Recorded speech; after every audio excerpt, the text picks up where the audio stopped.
এক শ্রেণীর ধনী মানুষ এমন রয়েছে যারা কুরবানি আদায় করতে চান না,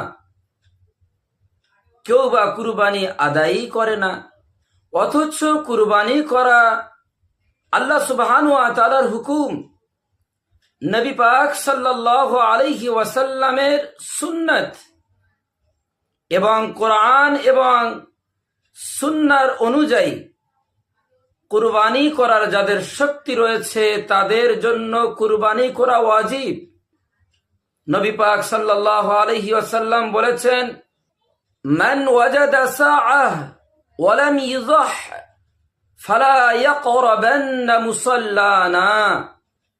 এটি মুস্তাদরাকে হাকিম শরীফের 3519 নম্বর হাদিস এবং আত-তারগিব ওয়াত তারহিবের 2 নম্বর খণ্ডের 155 নম্বর পৃষ্ঠাতেও রয়েছে।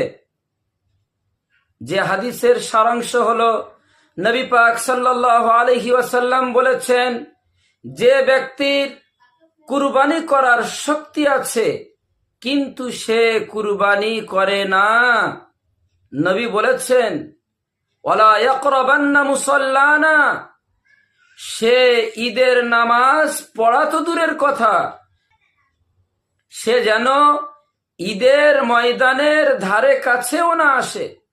আল্লাহ সুবহানাহু ওয়া তাআলা আমাদের যাদের কুরবানি করার শক্তি দিয়েছেন, অবশ্যই আমরা সবাই এই কুরবানি আমরা আদায় করব, কেউ অলসতা করব না,